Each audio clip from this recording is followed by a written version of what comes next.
but no one ever joins on Riverside. Okay. So if you'd like to introduce yourself a little bit. Yeah, so my name is Ari. I go by Doll.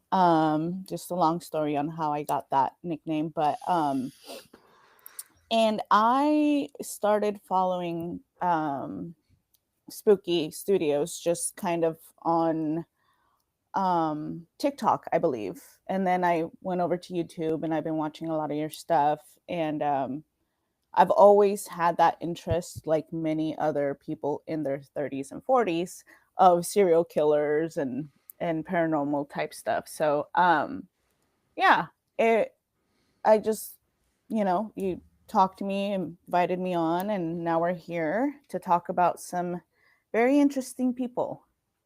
Yeah. Ted Bundy and the Green River Killer. Yes. I can't remember what his name is. His name is Gary Ridgway. Yeah. He looks like a teacher. Mm-hmm. He does. He does. And there's actually a stand-up comedian that was recently in Seattle, and I saw a video on that, and he looks just like the Green River Killer, but with the goatee. But if he shaves, he looks like Macklemore. So either way, he's kind of, He's in a weird done for. there. Yeah. But yeah, so we came up with the two because I'm actually in Washington State, and so I it's funny that we're doing this on Ted Bundy because I'm actually pretty close to Sammamish, Lake Sammamish, which is where he kind of started in Washington State. I actually frequent that area, I don't know, maybe like twice a month. And it's a very, I can't imagine like in those days, because currently in this day and age, it's a very quiet, very serene lake. So just to think of, like, this was what, in the 70s, I believe, that it happened.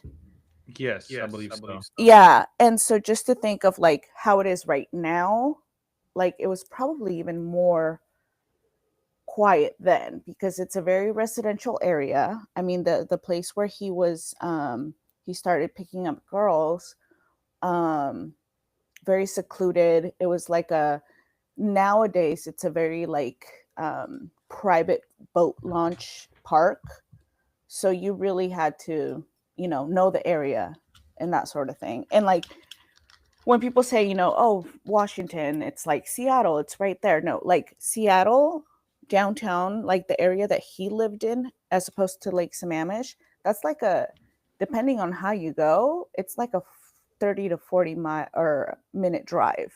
So it's quite a ways. Yeah, so he was really involved. I like how you call a 30-minute drive quite a ways. I'm from Texas. Well, yeah, I lived in Montana, so I also know. But like for people that like live in, I guess more condensed areas, they'll kind of they'll kind of get that. Yeah. Every time I hear people talking like that, I'm like, 30 minutes is just like an average drive, right? Yeah. Like to go to where I used to work was a 30-minute 40 drive. Yeah, when I used to work, I'm like the last couple of jobs I've had were work from home.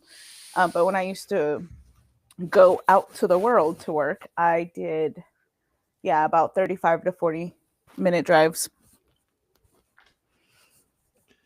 I'm gonna hate doing that again.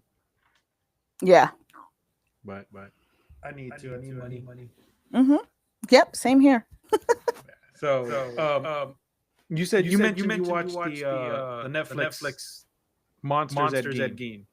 Yes. And you know what? Let me tell you, if just because I mean, my work is actually around. It started around mental health, and I kind of settled in social services the last few years. And I will say this, like watching that, at first I got confused when they started switching between scenes and like timelines. But then I realized towards maybe like the third, fourth time that they did that is that they were doing like you're watching the show, but you're also watching what's going on in his mind as his schizophrenia is developing. Yes. And that threw me for the loop. Like at first I was like, what the hell's going on? Like, why are we going to like, the Nazi stuff and all of that. When I started catching on about that was when he first killed his brother. Yeah, that was crazy. And then he got that comic book about the Nazis. Yeah. And then you see all the prisoners run by him while he's on the tractor. But they're not leaving footprints. So I was like, okay, so this is all in his mind. Yeah, that just shows that like back then that kind of stuff was never accounted for. Oh yeah. There was plenty of well, I mean, to think about it, is like one of the things that he mentions in the show is later in the years, as he's been in the mental institution for, however amount of years it was between when he first got in to when he makes that comment, is he states there's crazier and crazier people coming in here. Yes. Because the mental health started being looked at more, like you used to like do the things that he did back in the day, and then they caught you and it's like, okay, you're going to prison, like that's it and that's all. And like, to be honest, like towards when he started to realize sitting with his doctor what he had, the fact that he was a schizophrenic, and like when he in his mind realized it, to me, like I know he did a lot of messed up things, but that to me was it was a sad moment, because it's like he's realizing that there's something wrong with him, and maybe he didn't want to be that person, maybe he was just had all this trauma from his mom. Don't get me started on mom. But like, all of those things just kind of went together, and it molded this person that already probably had that trait of like mental issues. That part when he's realizing his schizophrenia, that was sad. Towards the beginning, you're kind of like, this guy's messed up. But as it progresses, once he gets caught and he ends up in the institution, you kind of start feeling bad right for him. Yeah, like I was like, towards the end when he was having those episodes where he would see the other killers that idolized him, I was like, did he just die? Like I was like, oh my god, he died. But then he kept going on a little bit more, and then he actually dies. Yeah. I'm like, it's like, oh shit, like he's still suffering from all this, and he's trying to come to peace with everything. Yeah. No, like he literally hallucinated his own death. He did it twice, I think. Well, the second time he actually goes up the stairs, and I think he actually dies then.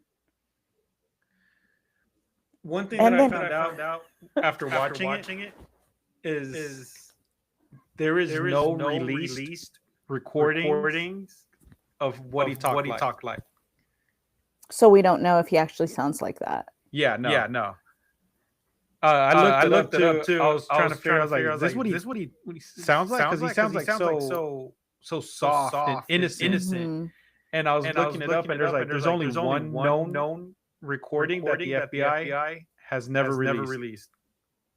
You know what? And I mean, if you think about it, like when you're doing like a lot of research for like movies and things like that, I mean, people have money, and so I think if somebody was to have listened to it, they could have like said, hey, this is kind of what he sounds like, and kind of somebody went off of that. Yeah. But like, if you think about it, it does fit in the way of like people thinking he's kind of odd at first, kind of a mama's boy, kind of a wussy, I mean, the cops came knowing that he was at the bar and didn't searched the house, didn't ask for an alibi. Like they saw him as a very like soft, wouldn't hurt a fly type person. Just like they keep saying. And people vouched. Yes. Like he was that guy from the bar. He was like, yeah, he was here last. Eddie was here, but he would never hurt a fly. Yeah. And they're like, okay, and they just moved on. Yeah. I was like, that wouldn't happen today. It's the quiet ones. Yeah. You know what I actually thought was funny? When what's her name? Adeline meets him at the very end again. Uh-huh. And she says we're all the same. Yeah. I was like, oh shit. I'm watching this show with a lot of interest while I have 4 or 5 different serial killers pulled up on my computer. I'm like, there's a lot of people. If we were all born back then, we would all be there. Yep. Mm-hmm. I was like, nah, they're not a few anymore. It's all of us. Yeah. Also, I didn't like the fact that they did not make her look older. Yeah, that threw me for a loop. Yeah, I was like, what the hell? Is he having another, like, I mean, once they, like, focused a little on her face, like, you could see where they tried to make her look older. You could kind of see that she aged up. Yeah, but with him, not enough. Like, he was an old man. Yeah. And she still kind of looked like 22. Yeah. Crazy. There's actually one thing when he kills the girl in the bar. Or the woman at the bar. Mm-hmm. Did you catch the green screen? No. There's a few seconds where she hits the ground. Uh-huh. And it's not blood. It's green. Oh, but I think they did that on purpose. You think so? Yes. Because the next second it's red. Yes. I think they did that on purpose because if you remember when he's out on the date, I can't remember if it's with Adeline or with the cop's mom. When that threw me. Yeah, that's another thing that was like, what? When the waiter's pouring the wine, it's green in 1 second, and then when they go to drink it, it's whatever color of wine it was. So I think they did that on purpose, or they really messed up twice. It's one of two things. They messed up, or they did it on purpose because when he's talking to I think the Nazi lady, he doesn't like blood. He admits he doesn't like blood, and it makes him sick. Yep. So maybe that's why. Before he switches personalities. Mm-hmm. So that could make sense. Mm-hmm. Or I just want to believe Netflix fucked up. Yeah, well. That's what they get for raising the prices. Yeah, no, seriously. And the fact that, like, I used to be able to, like, oh my God, hold on. My thing is going off. Sorry. It was the time for, yeah. The fact that I used to be able to, like, share my Netflix with people that were outside of my home. And now they're like, no, you can't. Are you traveling? Yeah. You can now. But they have to check in every 24 hours or something. Mm-hmm. Yeah. That's stupid. It's dumb. And I used to be able to do that on Discord. Mm-hmm. They had a party share feature. Mm. And when I first started the channel and everything not this channel, when I was with my buddies, we were gonna do a movie night, but we couldn't decide what to watch. Mm. So, but it was on there as a talking feature. Cool. I gotta fix something on my side. I had a cough. Okay. I can't fix it. Oh man, but yeah, that show was good. Mm-hmm. While I was watching it, I was eating almost the exact same thing that he likes to eat. Oh, the pork and beans. I was eating chili beans with cut up hot dog. Oh yeah, pretty much. I was like, oh no, I'm watching this while eating this. Yeah, no. So I started watching it. During the day, and I was watching it alone, and I was like, this looks interesting, because anytime like a new serial killer thing comes up, I'm like, I want to watch it, even though technically he was not a serial killer. He only killed 2 people, so like, yes and no. I mean, that's kind of a series, but anyway, so I'm watching it, and I realized, this is a lot more like complex. And I watched like maybe the first 2 episodes, and then, I started doing stuff around the house. And then I was sitting with my partner, and we were watching, we're trying to figure out something to watch. And he's like, "Oh, what's this?" Because, they have the picture of when he's dressed up in the woman's face or whatever. And so I'm sitting there, and I'm like, oh, it's a good show. Like, I started watching it, but I don't know if it's something that you want to watch. Because I'm, like I said, I'm always the one watching all the documentaries and the serial killer stuff. And so he's like, okay, well, we'll watch it together. And I was like, okay, well, let's start it from the beginning so you can see. And I was finishing up some stuff in the kitchen. And so we started watching it together, kind of. We get to the point where we're both on the same episode. And he starts to realize the depth of the sickness of this show. And I'm a smoker. So, and I usually I'll smoke in the evenings, kind of like a wind down outside thing. And so I'm like getting ready. I'm putting my sweater on because it's cold here already. Putting my sweater on. And he's like, "Where are you going?" I'm like, "I'm going to go smoke." And he's like, "You're not going to leave me watching this by myself." And this is a man that likes to watch The Conjuring and those types of movies that we've talked about before that I will not watch. And he's like, "How can you watch this, but you can't watch that?" I'm like, okay, here's the thing. The spiritual stuff, the paranormal stuff that I'm from Mexico. That shit creeps me the fuck out. Okay. I can watch serial killers because I can see them. I can feel them. I know where one has died, where one is like locked up, all of the things. I don't know where that spirit is, So it's like those types of things for me. And so, so he turned it off, put something else on, and we've gradually kind of watched it together until the very end. And he's just like blown away. I'm like, that's like half of the stuff that I watch. And so he was not impressed.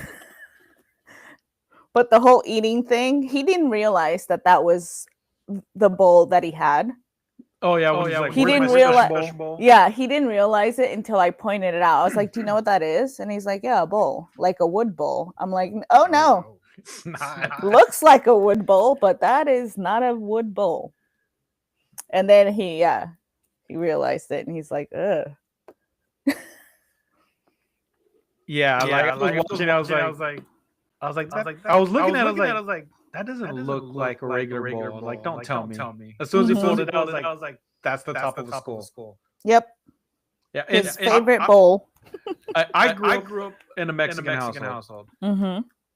And I'm familiar with all sides of the spiritual and serial killers because I just been fascinated by both. My aunt in Mexico did exorcisms and things like that, so I'm very familiar. Mm-hmm. But the things that get me are things that could plausibly happen without me knowing. So on the spiritual side, it always takes time because it has to drain your energy. Mm-hmm. So I'm fine with that. Make me tired. I don't care. I'm tired all the time. I just don't want to be walking down the street and then I'm just gone. Right. So I understand where he's coming from. Mm-hmm. Like because, like I said, spiritual side takes time. Serial killers, they're just taking you out. They're just there. Yep. That's why for me, I love watching the Conjuring universe. Mm-hmm. But I hate watching Final Destination. Those movies, I love them. I'll watch them anytime. But the second I leave my house, I start looking around. Yeah, no, I get that concept. I do. It's just like with me, it's like if it's something like let's say, something or someone is gonna take me out, right? If it's a serial killer or like a killer in general or somebody like that I can see and feel and touch and all of the things, I'm gonna put up a fight. Yeah. That's the way I see it, like physically, but when it comes to like something taking me out in the spiritual sense, I can't see that. I can't like see it coming. I mean, they say you can feel it, but you honestly have to have that trait of like being able to sense those things too. So there's also that for me. Yes. But I get what you're saying. Like a serial killer or like a killer in general is just going to take you out in that moment. Yeah, and a lot of times they catch people off guard. Mm-hmm. There's never really fights in a lot of serial killers. Yeah. But I just thought of something. For the Final Destination, I actually had something like that at my house. Oh, like a barbecue thing? Similar. Well, not barbecue, but an instant death scenario. What? Yeah. So right outside my back door, there's a giant pecan tree. Okay. And there was a giant ass branch that had died and just was hanging there. Uh-huh. And I tied a rope around it. I couldn't pull it down. I was like, that thing's gonna take somebody out. And it wasn't a small branch. It was a huge branch that had broken off and just got stuck up there. Mm-hmm. I was like, one day I'm just gonna step out and it's gonna fall. And it happened one day before I went outside. I heard it, and it just hit the concrete and broke. I was like, if I would have gone out like 30 minutes earlier, that would have been me. Yep. Yeah, it happens. I got pictures of it somewhere of the branch because it wasn't small. Mm-hmm. But yeah, I was like that could have been any time. Yeah. That's scary. Scary stuff. But so Ted Bundy comes up at the end of Ed. Yes. And that was the fact that he's the reason that put him away. And I watched that like a part of some documentary where they talk about the the secret tip or whatever, the anonymous tip. It's crazy to find out that that's what it was. Well, I was looking it up. And there is no known thing that says that I was him. Really? Yeah. So that could be made up. But like I said, there's very few recordings or any interactions that have come out. And most likely it's not public, but it's sealed by the government. Oh, I'm sure. So, but that was just them taking liberties. Yeah. But there have been other serial killers that help catch other serial killers. Oh yeah, for sure. What I liked was where they show everyone that took the Ed Gein thing and then went and made movies. So Alfred Hitchcock with Psycho, and then Leatherface from Texas Chainsaw Massacre. There were so many, and they should have hinted at Jason Voorhees. I think so. Because of the mother thing? Yes. Yeah. Because that was his drive at the beginning. was that he wanted to be his mother's favorite. Yeah. Didn't he have a brother? Yes, he had a brother. Yeah. And his brother did die from asphyxiation, is what they called it. In real life. There was a fire, and he that's how he supposedly died. So that's another thing where they don't know if he killed his brother or not. Yeah, they should have hinted at that. That's true. Especially towards the end, when he's looking up at the ceiling and you hear like kill them all. Because Jason heard that. Yeah. That's what I was watching it. I was like, are they going to hint at Friday the 13th? Yeah. But they never did. I was like, oh man, that would have been great. I wonder if maybe they didn't get permission. Yeah. They probably would have had to get all the permission from them. Yeah. Alfred Hitchcock was probably public record by then. With how many years it's been since he's died. Yeah. And I mean, there's so many movies that bring up the whole thing with the Psycho movie. So yeah. There's that show that was made, right? There's a show that was made off of that. Yes, there was. Yeah. I never watched it. Bates Hotel. Yeah. I never saw it either. It never caught my attention. I know. It didn't look, I don't know. It didn't look like it could have been. Right. I think it only got to like two seasons though. Yeah. Probably for a reason. Yeah. Bates Motel. 5 seasons. Oh, well, look at us. Being uneducated. Yeah, never watched it. It could have been on, and I still would have been like, I have no fucking clue. 2 seasons. Yeah. 2 seasons sounds right. Yeah, right. No, 5 fucking seasons. Jeez. Oh, speaking of seasons. Have you ever watched American Horror Story? Okay, see here. Let's talk about that because that goes on both spiritual and serial killers. Yes. So I tried. Which one? I went in on the first season. Like I tried from the beginning. Never watched the first season. It did catch my eye, and I was like, okay, this something that I would enjoy.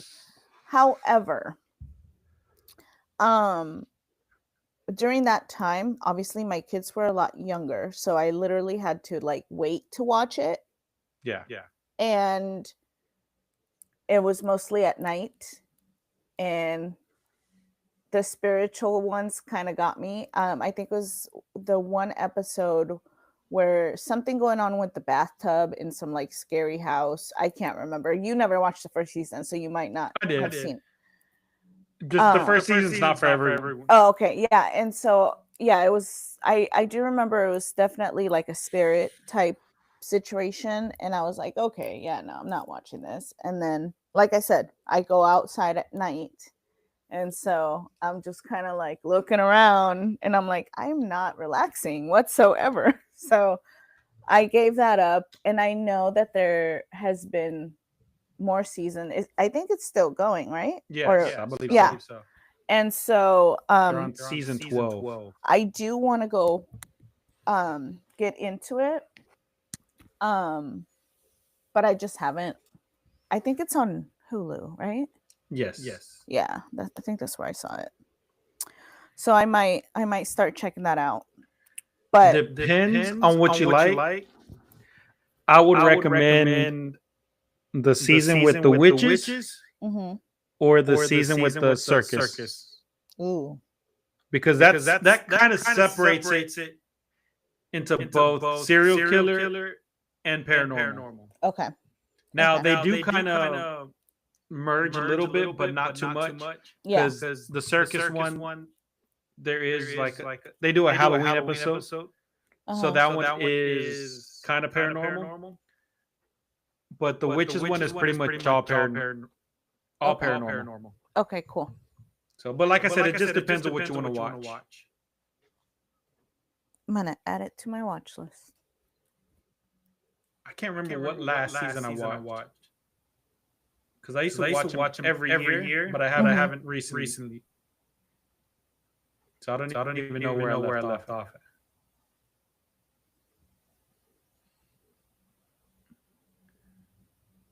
I can't remember what my favorite episode was. Let's see.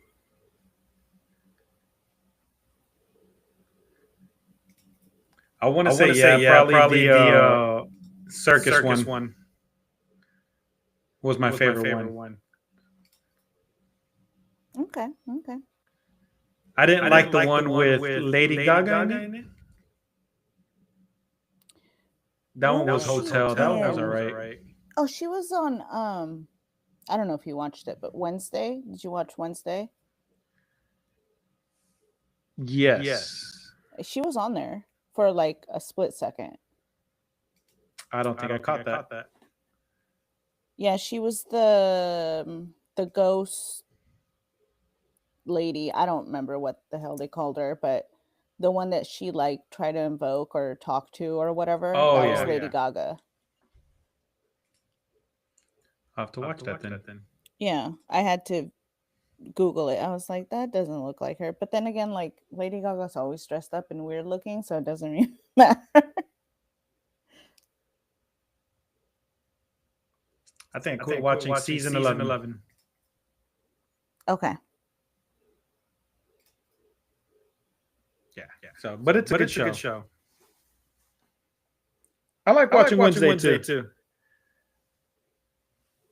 Yeah, I mean, I don't know. It's like little kid scary for me. But who am I to talk? Because I don't watch too many scary things anyway. I watch all horror. If it's a horror-based genre, I will watch it. There's what about what's the word? Like end of the world type things. Like God, what was that show? I stopped watching it because my favorite person died. Walking Dead? Yeah. I never liked The Walking Dead. Okay. It was good, but it was way too slow. Mm-hmm. I could see that. And it's not that it was that's a bad thing. But whenever they did have the zombies in, it just wasn't where it could have been. Yeah. But I do like the way they depicted the zombies. Which is more realistic to what it would actually be if that wherever possible. Mm-hmm. Because decay would happen over time. Right. So have you ever watched The Crazies? Oh, I think I did. That sounds really familiar.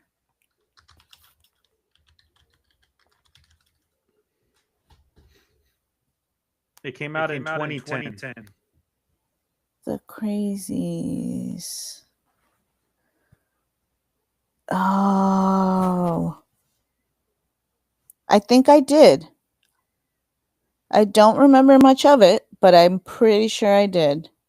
That one is a military plane or something crashes into the water supply and it leaks a virus. Yes. That makes everyone just go crazy. Mm-hmm. So that I like that one. That one I like those because that's a what if that might happen. Mm-hmm. Mm-hmm. So but that one didn't get a lot of attention. But I like them. It goes along the same lines of what's that one with Pedro Pascal? Oh, I know what you're talking about. All of us. The show. Yeah, right? Yeah, all of us. Yeah, my sister told me about that one, but she also said that it was kind of like a little bit slow. But I don't know. She's also very into like paranormal type stuff. Like she'll sit there and like you play the Conjuring on the background just for fun. Yeah, I have it. I used to have it all the time.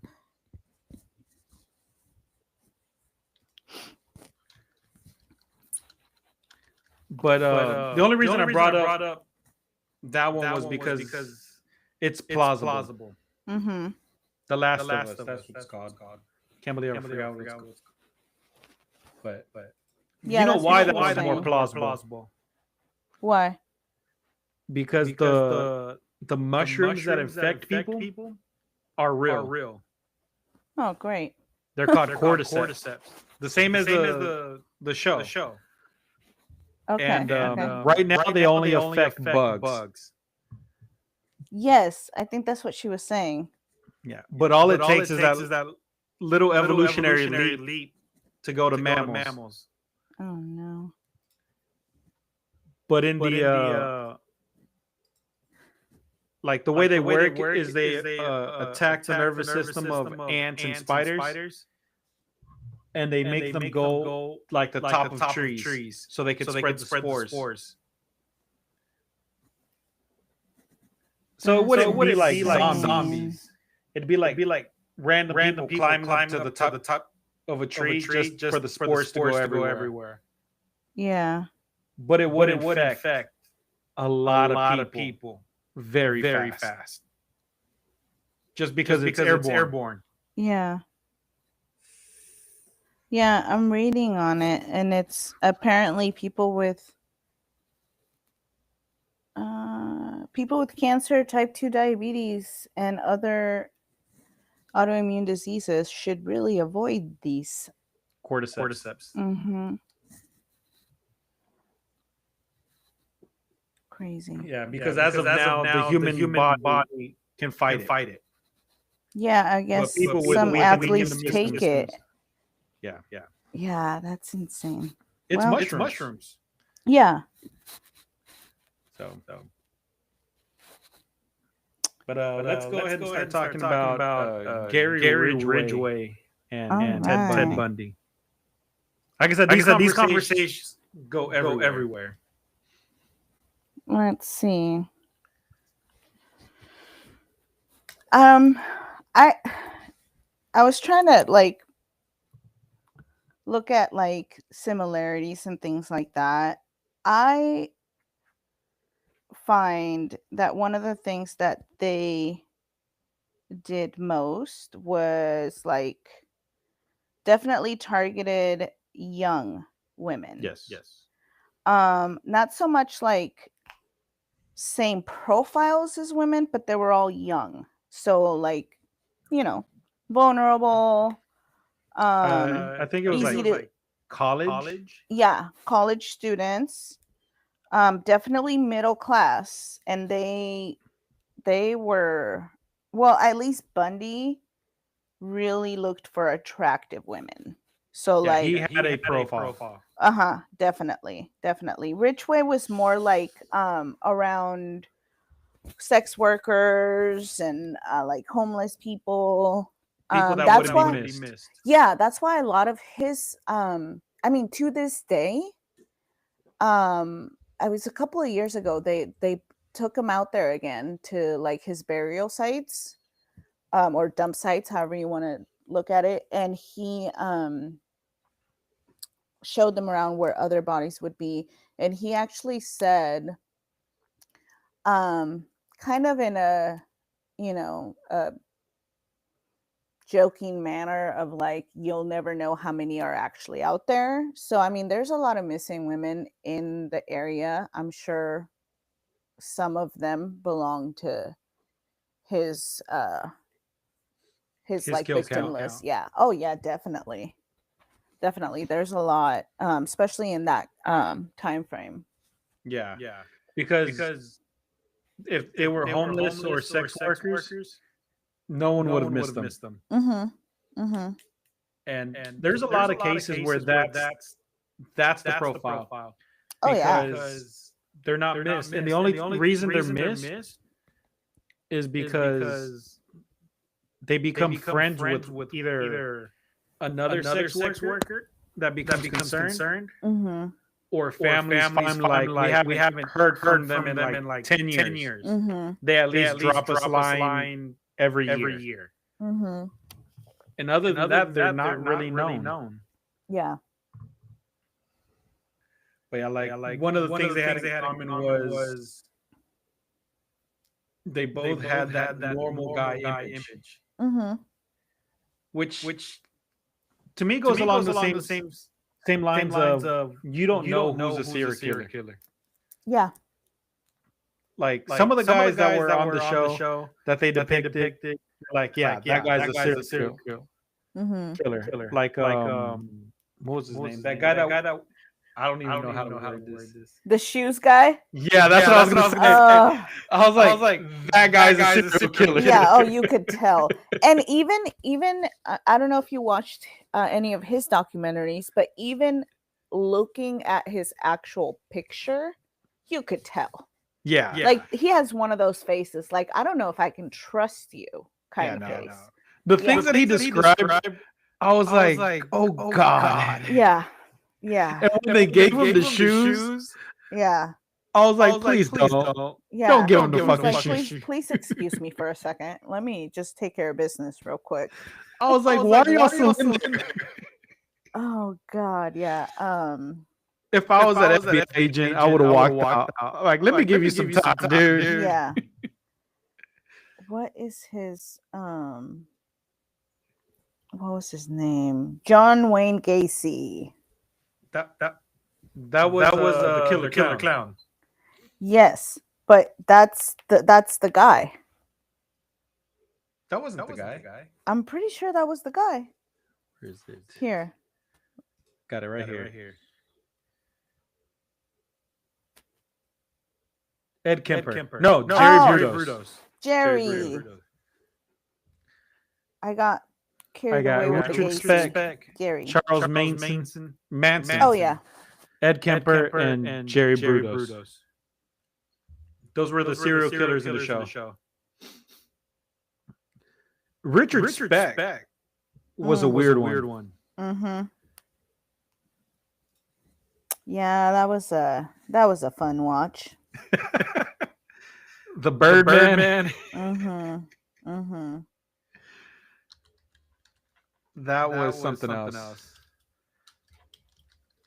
I think out of all the stuff that I watched, I think the Richard Speck stuff was the only stuff I was like, I shouldn't be watching this. Yeah, no, like I looked at some of the, because I looked him up and I was looking at some of the like confession tapes and stuff for him. Yeah. And he's just like in the movie, he's very like nonchalant about what he did. Yeah.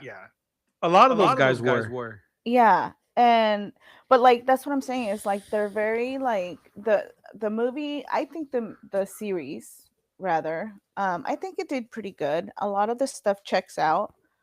And although it's great for it to be shown as much as it did, you know, like they were pretty brutally honest on what was going on and what happened. I personally think that it could come with a little bit of a trigger warning. Yes. Because not everybody can, because like for instance, my son, I have a 21-year-old son, and he has watched you know, a lot, like what's this other kid's name? One of the other monster series that they did. Dahmer, yes.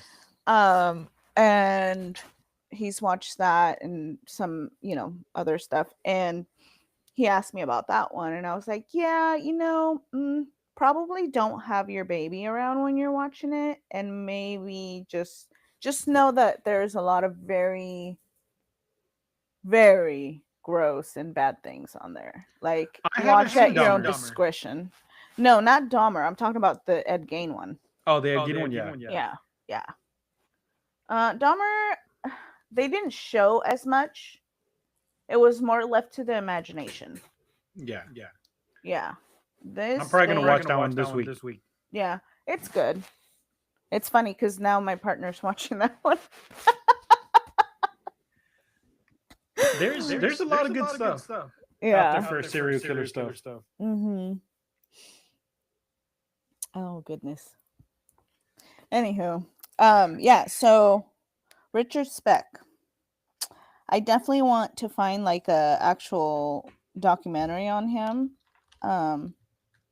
He wasn't very fun to watch on the movie, but I think he'd be fun to kind of like look into and see what went on there. Yeah, he was just a mass murderer. Crazy. Oh, there were student nurses. Yeah. Okay, I see. See, I was picturing he like it was an actual like hospital or like a clinic where it was just like actual nurses, but this he kind of went. No, it was a college. Yeah, I see where he was going with the whole Ted Bundy idolizing him. And that's crazy. He was receiving letters, but he was like, I don't care. Mm-hmm. Like I don't want their attention. The people whose attention I do want, they're not writing me. Right.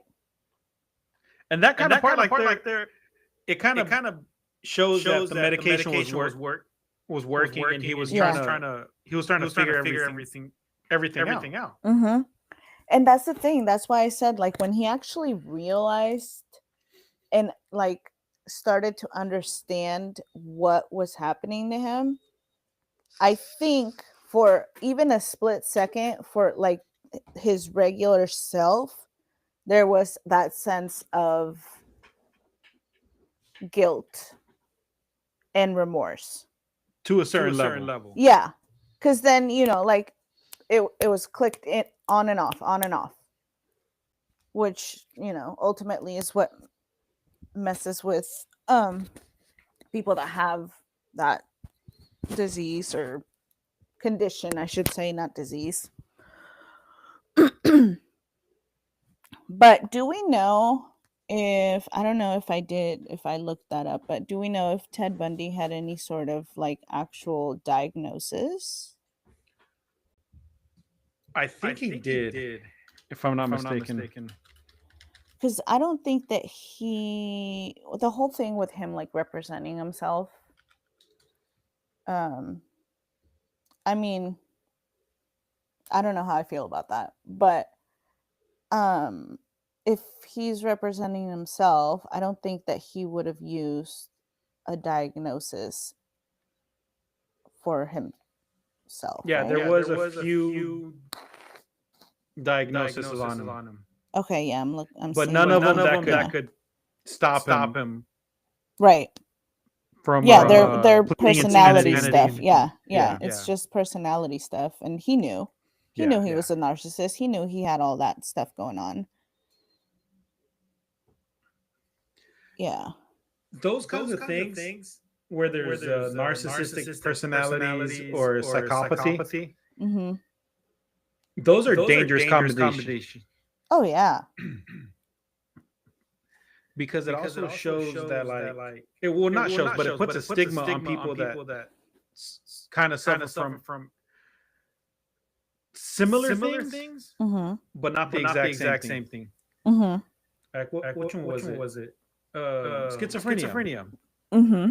For a long time had that stigma that if you have this, you're a killer or mm-hmm. a bad person. Mm-hmm. And it wasn't a fractured mind thing. And it wasn't until recently that it started being paid more attention to.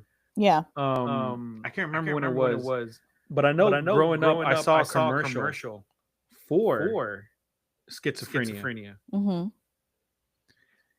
And I haven't seen it ever since. But it was talking about it. It was I think it was when they did a campaign, I want to say in the 90s, about normalizing mental health. So there was a huge campaign. There was like money thrown into that, and it was pretty much the only surge that there was until recently when they started with the crisis line. Those are the only two major campaigns that mental health has had in the last however many decades. It's like, basically education and normalizing like mental health situations. And then recently, with all the suicides, the 988 number to text. That's it. Which is insane to me. Well, there's still that big stigma. Yeah. About yeah. Oh yeah. Which is kind of crazy because everything that's happened from then to now, there shouldn't be a stigma. A stigma about it. Exactly. I lost my train of thought. But yeah, like that was the only time I ever saw it. And I think I saw it once at the movies. And it was just an ad, and that was it. Yeah.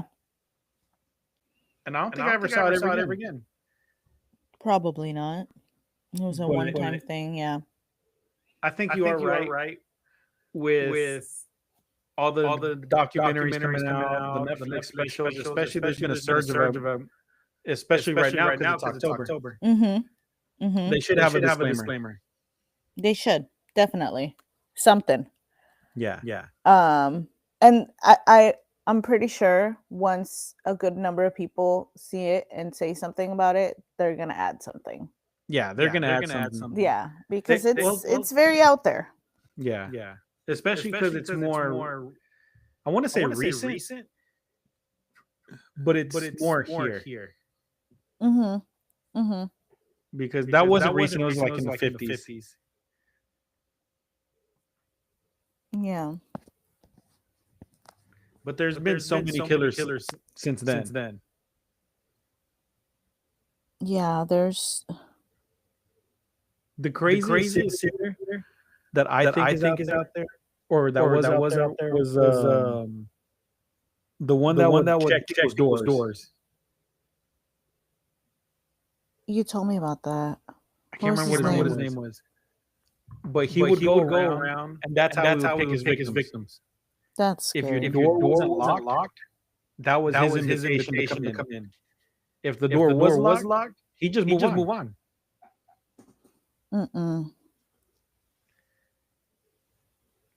The worst part for me, I constantly leave my doors unlocked when I'm home. But I also have three dogs. So yeah. The second it was Richard Chase. Yes, Richard Chase. But the second also Richard Ramirez. My dogs go crazy. The second anyone comes onto my yard. Yeah. I have a cat. I mean, cats are dangerous too. Yeah. They're not warning signs. Yeah, I know. Cats are assholes. They are. They really are. And see, the thing about me is I was never a cat person. I actually despised cats. And I ended up during the pandemic, my daughter was in between middle school going into high school. That she was going in 8th grade or something. It was a very traumatic time for her. And I got her a cat. She really wanted a cat. And then that cat was by himself. So I got a second cat. And those two have been with us since then. They ended up not liking her. And so she got a bunny. Then the bunny died. Yeah, it's a whole thing. But now she has one of the cats. I have one of the cats. And yeah. But I was never a cat person. But now I can't get away from them. As he's looking at me talking about him. They know. They do. Now that we're kind of talking a little bit about cats, with the paranormal stuff, have you ever, I know that supposedly they have some sort of spiritual connection. Have you ever like looked into that or talked about that or saw anything about I it? have not talked about it, but I have looked into it. Okay. What have you found? There's always been that cats are more in tune with that, especially going back to the Egyptian times, because they were tied directly to the gods. Same thing with dogs. That goes back to the Aztec theology, because they were not. I don't want to say tied to the gods, but for the Aztecs, they were sent to us to guide us to the afterlife. Okay. So that's why a lot of people believe that animals have that ability. They've always been revered as closer to the gods and the afterlife than anyone else. Okay. On like the scientific paranormal side, the way their eyes work can detect things that we cannot. They have extra conical systems in their eyes that allows them to detect up to infrared, if I'm not mistaken. Yeah, they because there's like, there's like a saying of like they can see what or they can see the stuff that you can't see or that's not there or something like along those lines. And they do be like looking past you at something or like staring at something that's not really there. Yeah. That also goes because they're assholes. Yeah. But yeah, like I see a bunch of videos where there's cats and dogs just staring at corners. I'd be like, no, it's time to go. Mm-hmm.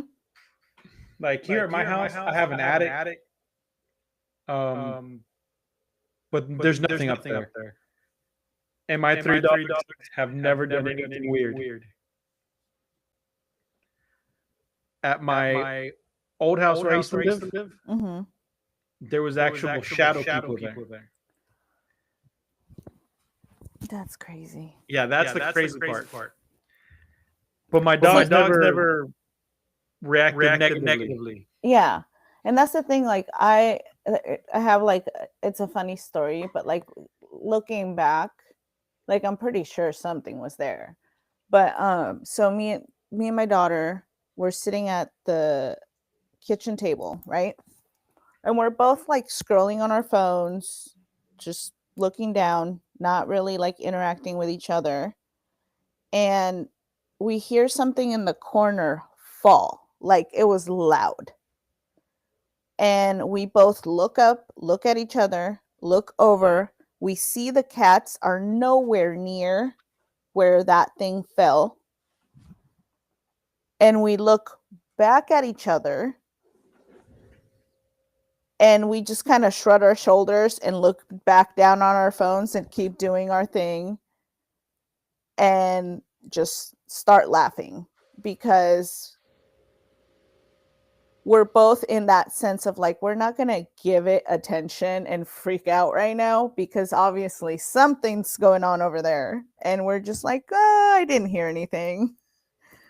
So, and that's what I've done. Like whenever I have had situations of like, if I feel like some sort of negative energy or, something falls or I hear a noise, I'm just like, it's nothing. I think that helps me overcome that. Yes, exactly. Mm-hmm. There was one time at my old house where I was in the backyard. My cousin came over. And he saw someone walking in front of the door. And he calls me, he's like, hey, why'd you walk past the door and didn't open it? I was like, dude, I'm in the backyard. And he told me, no, I saw someone walk by. Mm-hmm. I was like, I'm home alone, man. Mm-hmm. There's no one here. there's another story that I have of so I'm gonna disclose this. It doesn't really matter. It's not a big deal anymore. But so I've been sober for 12 years. July, Congratulations. thank you. July was 12 years. And at the beginning of my sobriety, I lived in this 3-bedroom apartment, and it was the type where you walk in and there's the kitchen and the living room, and then there's a long hallway for the bedrooms. And so I was sitting in the living room with my then husband, my ex-husband, and me and him were basically at the end of it, splitting up. We're just kind of like, it was just not working out. And I thought that it was like a way to scare me, but he swears up and down that one day he was like getting ready to leave or something, and he saw like a little girl standing in the hallway. And like he thought it was my daughter, because about the same size, but they were at school. And so he told me about that, and I just chucked it up to like, okay, he's just trying to scare me because of what we're going through or whatever. But then but I didn't feel, when somebody tells you a scary story or something like that, you feel that little like in the back of your neck, or like that feeling of fear. I didn't feel that. And so I told one of my cousins, and my uncle happened to be there, who's also recovering. And again, this is at the beginning, like this is months into my sobriety. Yeah. And so I talked to him. He's in Mexico, and he told me, he's like, you know what? He's like, those are the spirits and the demons that you're letting go of right now. And I was like, don't tell me that. But it makes sense, because he's like, they're staring at you. Like they're staring at you. One could be that, they're admiring the fact that you're doing better, or they're pissed off. Yeah. It just kind of goes on how you take it. But I didn't feel any type of fear or any type of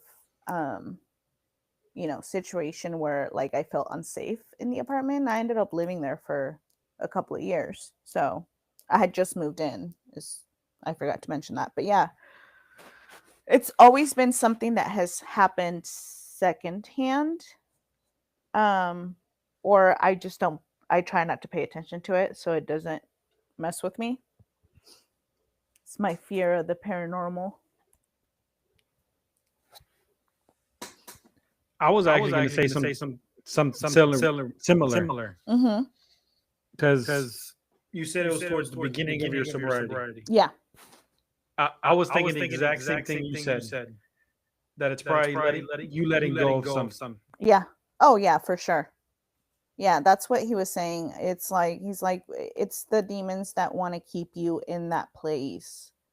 And they're just watching you let go, and it makes sense. It really does. I haven't I went through like a lot of hard stuff. I never really had like a situation where I'm like, oh, I really need a drink or anything like that. And I think it was because at the very beginning it was a whole like life altering. Like I stopped, like I cut so many, like my friend circle is literally, I can count it in my hand. That's how big of a wipe I made. And so I think that really, really helped. But yeah, definitely. The demons were trying to keep me in. Like I said earlier, demons, possession, all that stuff takes time to break things down. Mm-hmm. And the second they realized you were getting stronger, they couldn't do anything. Yep. Yep. Crazy.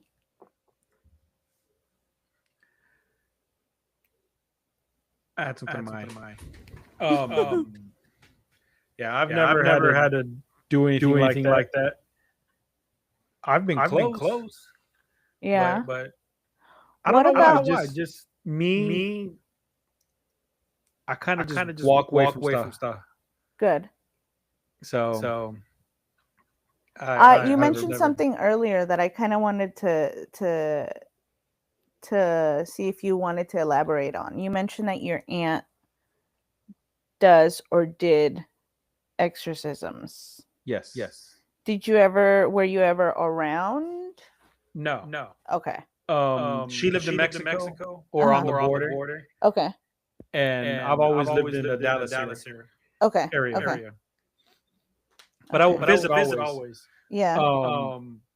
She'd tell me the stories and some of the things that she's done. Okay. But I was never there for any of it. Okay. I would have loved to. Those are probably very interesting stories. I think my favorite one that she told me was there was I want to say her son or her cousin was being plagued by shadow people. Like dark demons. And they were going to have a baby. So she was going to go do a cleansing at the house. And she just got her car back from the shop. Everything's fixed. There's nothing wrong with this car. And as she's driving, it doesn't want to go. Like it's trying to die on her. The car is not wanting to work. She told me that she put her hand on the dashboard and started praying. And every time she would pray, the car would go forward. I was like, that's insane. Mm-hmm. I was like, they're stopping you. They don't want you to get to the house. But she made it there, cleansing and everything's fine. I think she said that they found her cousin in a corner. I think it was her cousin in a corner, and he was surrounded by like 4 or 5 different dark spirits. Mm-hmm. It's always in a corner. I remember like this. One of my grandma's neighbors. She actually ended up being my aunt's mother-in-law. But she was. I remember because I lived in Mexico when I was younger. And I remember being in her kitchen. It was like around Christmas time. And the lady, she made fireworks and sold them, out on the banqueta, like the street. Yeah. And she was telling us a story one day that she was in her kitchen. And like in the corner of the kitchen, she saw like a bad spirit. And that's what she did. It's like she stopped what she was doing. She like kneeled down and started praying until it like basically disappeared or withered away, is how she described it. And like me as a child, right? I'm picturing like the worst thing ever in the world in this corner, and I'm in the lady's kitchen. And so it's like stories like that make me scared of the spirit type stuff. And yeah, I was just like, why would you tell me this story as I'm right here? Oh, but yeah, it's the whole praying thing. They say like when, what is the expression? When like, when you, what's the sleep paralysis, but they in Spanish, like they say cuando se te sube el muerto. Yeah, they say that praying or like even like bad talking to spirits will help you get rid of them. But if I'm in that situation, I don't know what I'm gonna say. I'm just, please get off. I don't know what I would do. Yeah. My daughter used to sleepwalk. That reminded me of that. And she wasn't like normal sleepwalking stuff. Like go about your normal day shit. Mm-hmm. No, it was more like what was that movie? It was a real big movie. I can't remember what it's called. Paranormal Activity. Oh, right. Yeah. How she stood up and just stood there. Yeah. With her hair covering her face, just staring at the bed. Yeah.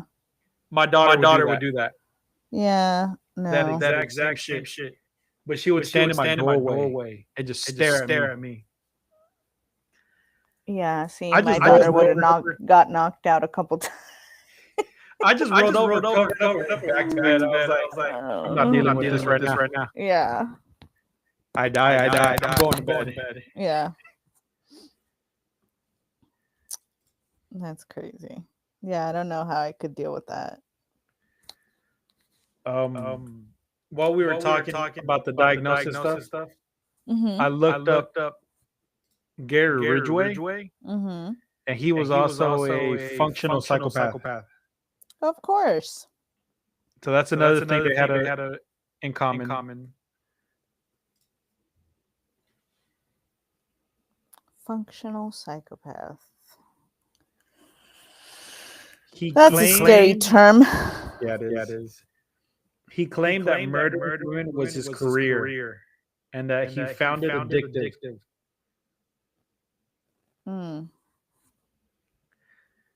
That's one hell of a job title. Mm-hmm.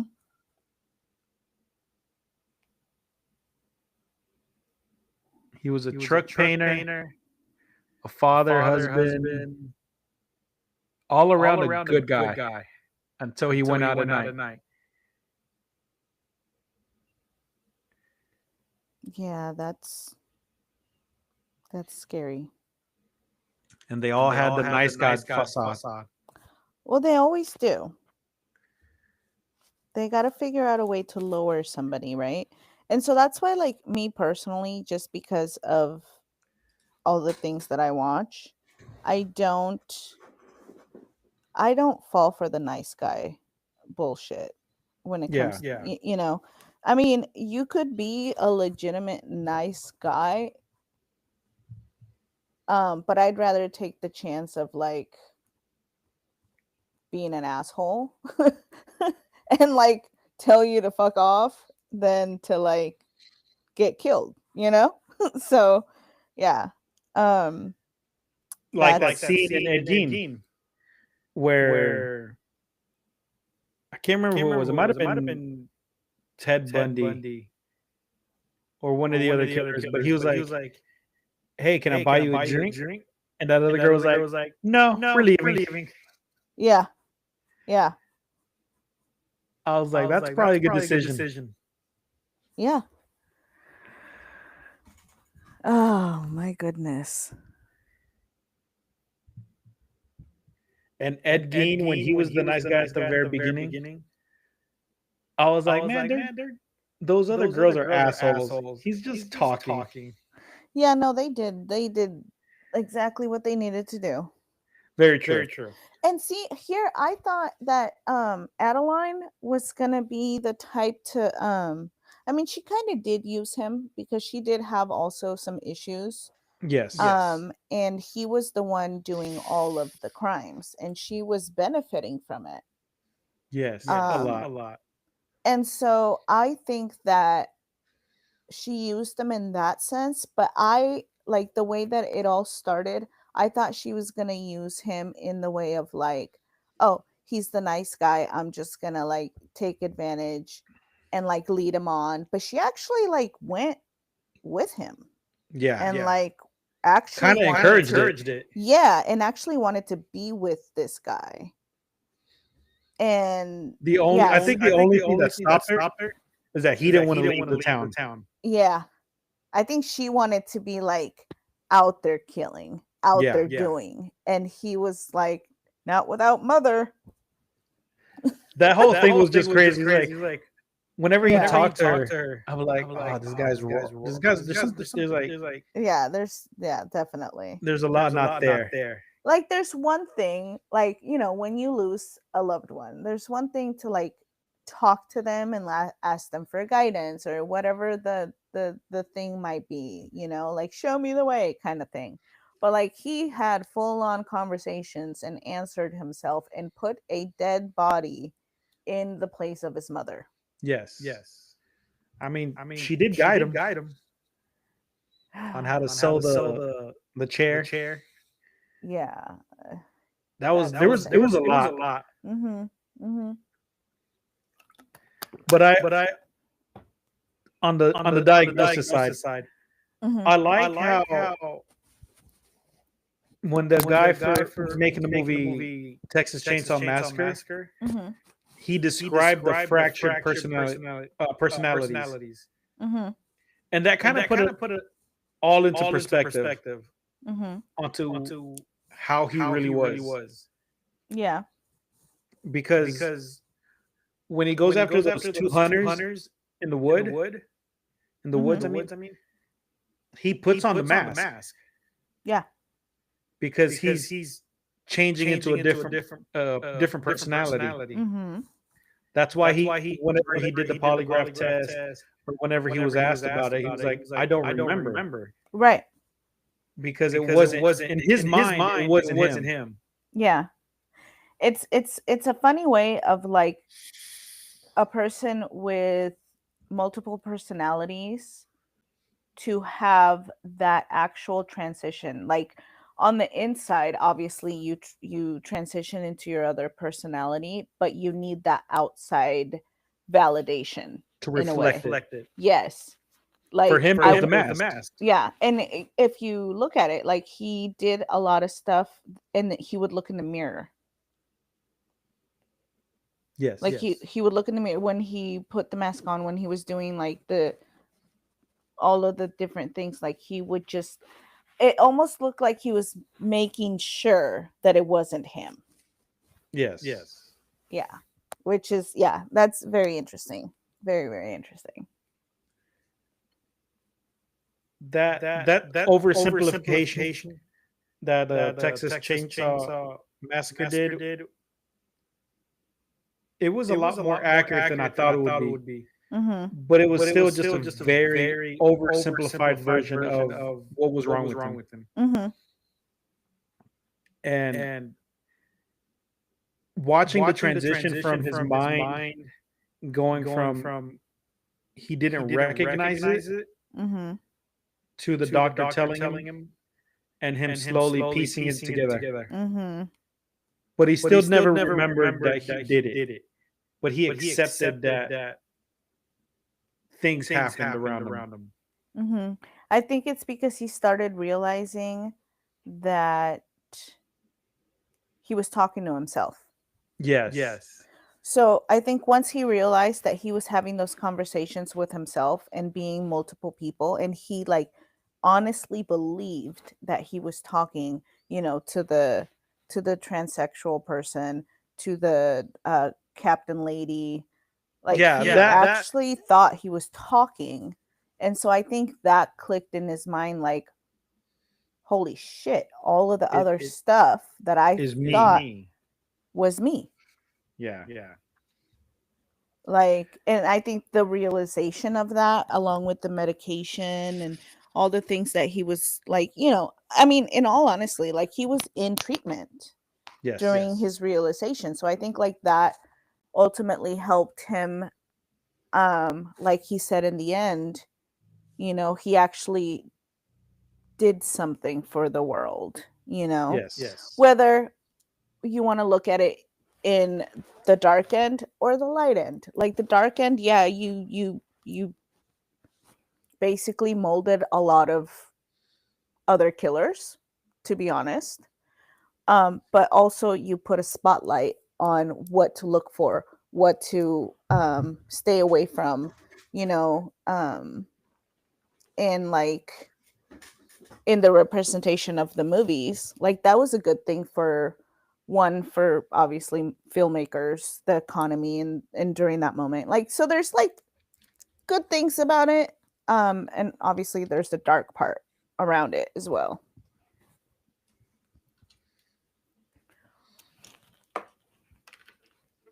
Yeah, there was there was a lot that came from him. Mm-hmm. What I find interesting is when the nurse gave him his cancer diagnosis, and he's like, "I know." I was like, "Wait, like he knows he's sick." Mm-hmm. But then he was like, "Alfred Hitchcock that died today, and I didn't get any money." I was like, he recognized everything that's come from him. From him, yeah. That to me was like he knows what he started. Mm-hmm. Mm-hmm. And the effect it had on people.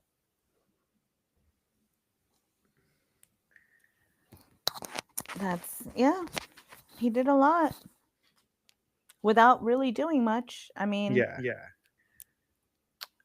it goes back to like kind of like people like us that look into things like that, right? Like we look at it, we analyze it, I sometimes obsess on certain things, and I'm like, I need to know more. Like, where did this come from? How did they live as a child? Like all of the things that come with it, right? And then there's people that take it the other way, where it's not just curiosity to know, like it's more like, how did you do it? How did you get away with it? And I think that's a lot of, like, for instance, this Richard guy that was really into what he did, and then it trickled down to Ted Bundy, and I'm sure since Ted it's just kept going, you know what I mean? Like, there's definitely more stuff out there. Thankfully it's a lot harder nowadays with technology, and you can't just disappear somebody without a trace for the most part. From the show there was Richard Speck, Charles Manson, Ed Kemper, and Jerry Brudos. Those are four serial killers that are well known, just directly based off of Ed Gein. Because the FBI agents in the show were like, we talked to a lot of other serial killers, and they all credit their start to Ed Gein. Mm-hmm.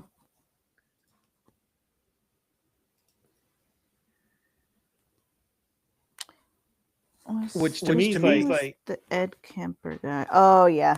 Okay. Which to me that's fascinating because now you got one person that started four very famous serial killers. Mm-hmm. And then from there, Richard Speck inspired Ted Bundy. Mm-hmm. And then Charles Manson had a whole cult following. Yeah, he's another. That's a whole other episode. That guy. Charles Manson is a very unique individual. Mm-hmm. He's another one that has the look. Yeah. Mm-hmm. Well, not really. Because there's this whole back theory behind it that he was never crazy. And there's a lot of diagnosis, there's a lot of analysis over him where it's conflicting arguments where he was a struggling musician that just lost his mind, or he was undiagnosed with such and such. But one common thing that a lot of people have was that he was very smart. Mm-hmm. And I think he personally played into it because he knew what to do. He knew he could talk to people. He knew how to talk to people and convince people, which is why he was a cult leader. That's true. And he didn't start looking crazy until he went to prison. So I think he was just playing the part to further delay executions or any further cases against him. Because even when he was in prison, he talked to a few different women outside, and he married one of them. Yeah. So it wasn't he wasn't crazy. They were keeping him away. He was crazy to the public eye from whenever they showed him. Yeah.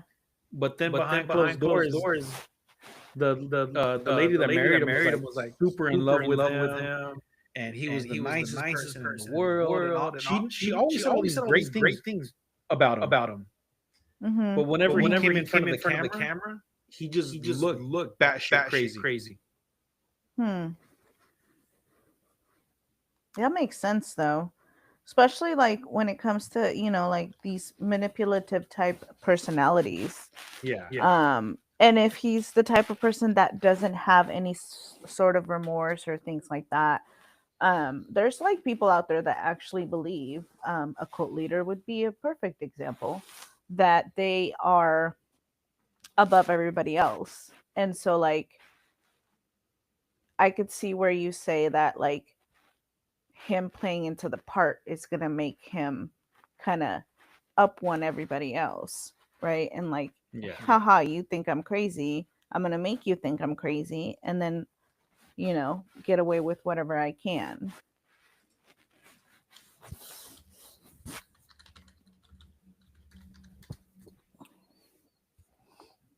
That's one person that I haven't looked into as much, just because there's so much out there. I know I do remember seeing some documentary on like quote unquote cult survivors, but I feel like a lot of those people that were on that weren't really part of it. Yeah. Like it I'm just gonna share my screen real quick. Okay. So this one right here. Mm-hmm. Like the first one is 1969. So that was during right before the 70s. Mm-hmm. And he was a hippie. Mm-hmm. But he doesn't look crazy. And then 1970s, he kind of still he looks more put together, but still kind of a hippie. Mm-hmm. And it wasn't until 71 when he really got caught that he started getting that crazy look in his eye. Yeah, that's true. Because like every other picture that has him in it, where he's not in prison, he looks like just a regular guy on the street. Mm-hmm. Mm-hmm. But then whenever you see like mugshots, even that first mugshot, the third one on the bottom, he looks normal. Yeah. And what was it? This one is 86, I think. That's when he made that huge transformation. Like I'm a crazy guy. Mm-hmm. And like would scream at the cameras and stuff like that whenever he saw them. Yeah. So I always thought like, was he really crazy? Or was this just like playing it off? How he protected himself. Yeah.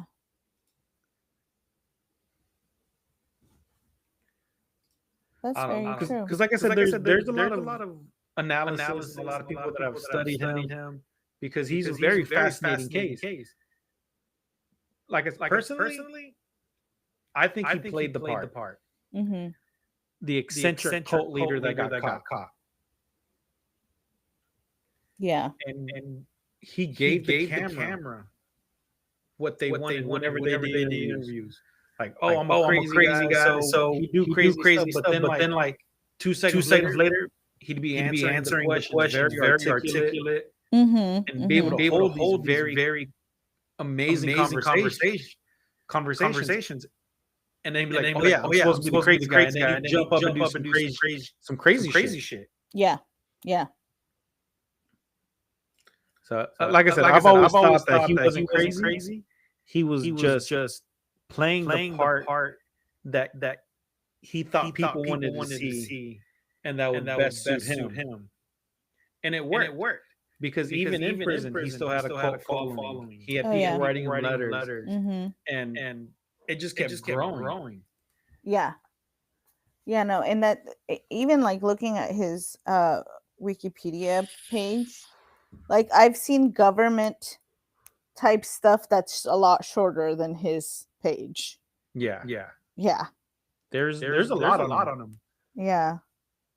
I'm definitely gonna look more into it because, like I said, I mean, I've seen all the like main media type stuff on him. I want to look like deeper. Yeah. And see what was going on there. I was looking for my drink. I was like, I just threw it away because it was empty. Have you tried those Waterloos? They're also sparkling soda. Yes. Yeah, they were okay. Yeah, they're all right. I got my mini fridge is full of liquid death. Oh, right.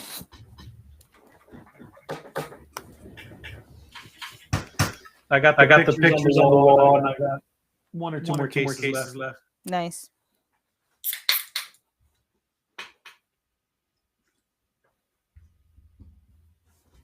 But there's Charles Manson is his own episode. There's too definitely much on him. Yeah. But all the others are directly by Ed Gein. They're all very fascinating. Jerry Brudos is the only one that's kind of weird on that list. Richard Speck, he didn't show any remorse, and he was just kind of crazy on it. Mm-hmm. But Jerry Brudos is the one that got me the most. I was like him in his shoes. Yeah. Very interesting. And the fact that he says, like, all I wanted was the shoes. Yeah. Like, go buy some. The fuck? Yeah. And when they show him the shoes, like, are they my size? Mm-hmm. I was like, you got some big ass feet, dude. Yeah. I would have been like, just be happy with what they gave you. But with how dismissive he was, with like, oh, what does he collect? Oh, body parts. I used to do that. I was like, what is that? Beginner level shit for you? Yeah, right. He was very like, it was about taking possession. Yes. With him. With all of them, that is the main running line. And well, not with Ed Gein, but with like Ted Bundy, Richard Speck,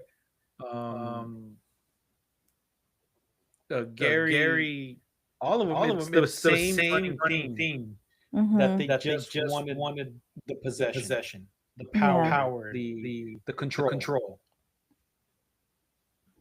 And even with Gacy, it was on the same level. Yeah. It's funny that like that came up with the whole like, taking possession or like forcibly like taking a woman. I don't know. Like, okay, so when you talk about, for instance, there's two scenarios, we'll put it this way. Somebody comes in to your home and assaults you, ends up killing you, right? Yeah. It's a man on a man, right? And then there's like, for instance, me, somebody comes into my home, a dude assaults me and ultimately kills me. There's a thing, and I don't know if you've read too much about that, but like in Mexico, there's homicide, and then there's the feminicidio, which is like a woman directed homicide. So one of the things that I was watching yesterday, the episode with the forensic doctor, is that's what he talks about. It's the fact that like a man will, when they kill a woman, because there's the whole thing of like, well, men get killed just as much in Mexico. Yeah, but like there's more to it when a man kills a woman, because it's the whole machismo thing, it's the overpowering thing, it's the control. Yeah. And so I think a lot of that's why when it comes to serial killers, even when they are women, it's always a power struggle. It's always a I'm better than you. I did this to you. Yeah, and it's always a power thing when it comes to that. And so I just think it's interesting that there's only certain places that look at it from that perspective. In Mexico, it's a big thing, even though it gets fought every day of like, Oh yeah. It's just homicide. It's not a sex thing. Yes, it is. I've covered that like 4 times. Yeah. Yeah. Especially when I do serial killers, when I talk about serial killers in Mexico, Mm-hmm. that's the main subject line is always femicide. Mm-hmm. And out of all the research that I do, everything that I look up, all the serial killers, well, not all of them, but the majority of them in Mexico or in Latin-speaking countries, it's mainly femicide. Mm-hmm. It's the direct line. It's mainly femicide. And there's a couple serial killers that have been caught that just kill random people because they were the wrong place, wrong time kind of situation. Mm-hmm. But 90% of my research is always women. There was a power struggle. There was some kind of dynamic that they wanted to establish. Mm-hmm. And that was their target. Yeah. One guy was obsessed with a girl, and he got rejected, and he killed like 5 other women that were similar to the girl that rejected him. So there was his power dynamic. That's insane. And his was an interesting case. I can't remember. I did an episode not too long about it. Mm-hmm. But if I remember correctly, he attempted to. No, he didn't. He killed another woman, and the dad found out, and tried to confront him, and he kills the dad too. So Mexico doesn't have a death penalty anymore. So he gets like 100 and something years in prison, and he only serves 50, less than that, and he becomes a lawyer. So once he gets out, he's a successful lawyer. He's a successful lawyer. And Mexico's like the government was like, see, our reform works. Oh, He went from serial killer to a lawyer. I was like, if I go and get a lawyer, and I find out he was a serial killer, one of two things. He's either going to represent me, or if I say something wrong, I'm never seeing that lawyer again. Yeah, yeah. Like, I know what you're capable of. But that to me was one of the most fascinating cases. That he went into prison, and he was. I think he was accredited as like the Mexican Hannibal Lecter, or the motivation or the inspiration for Hannibal Lecter. Mm-hmm. And he served his time or got out early, and then became a lawyer. And he practiced a successful like career for a long time after that. Alfredo Treviño. Yes. That's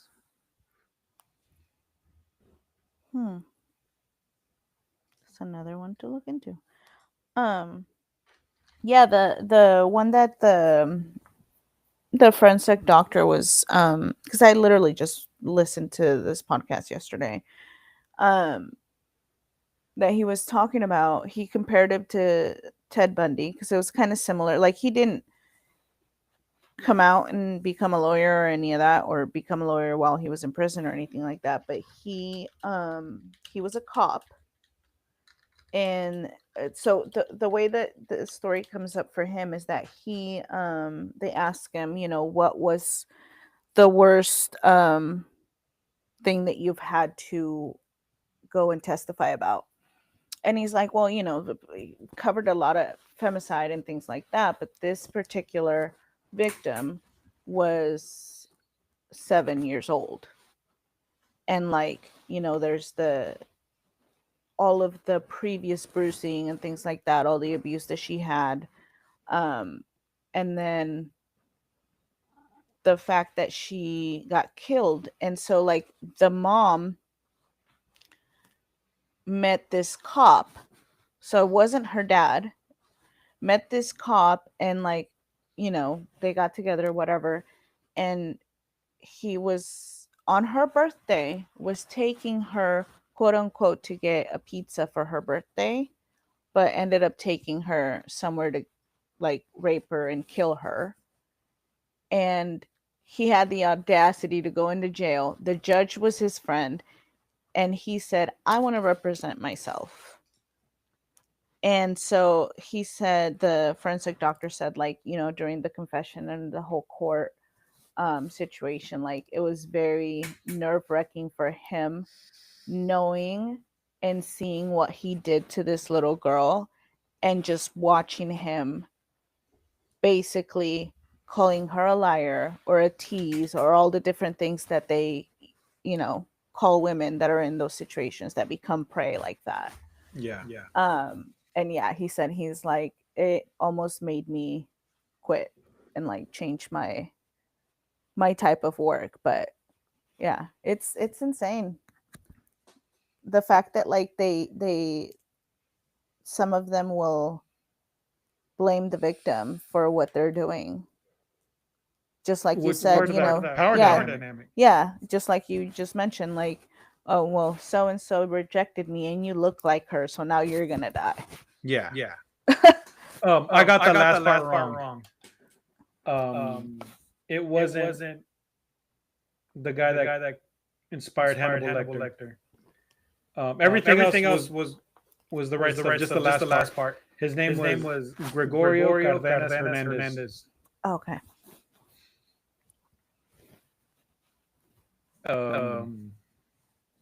He killed 3, 4, 5 different people. Oh, this is the guy that loved animals.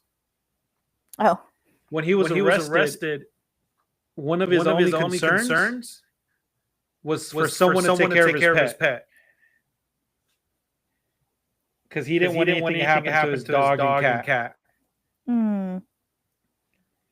Yeah. While in prison, he wrote 3 books, studied psychiatry and law, learned to play the piano, wrote poetry, got married and had 4 kids. What the fuck?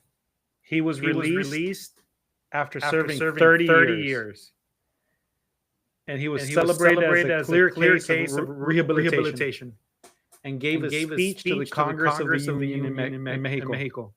Wow. He got his law degree and worked as a lawyer until 1999. Yep. When he died. At the age of 84. That's one of the most celebrated serial killers in Mexico. They even called him El Carnicero. Yep. That's insane. And his charges were... Oh, he also dabbled in necrophilia. That's fun.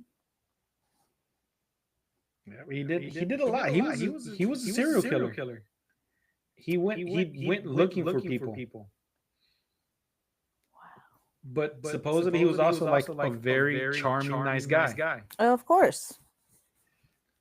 Like if I'm not mistaken, like one of the girls he killed was he was her boyfriend for a while. Mm-hmm. But the family didn't like him, or were suspicious of him, because he was kind of separating her from the family, isolating her, and that's what led to his downfall. Mm-hmm. But he was the strangler of Cuba. Gregorio Goyo Cardenas.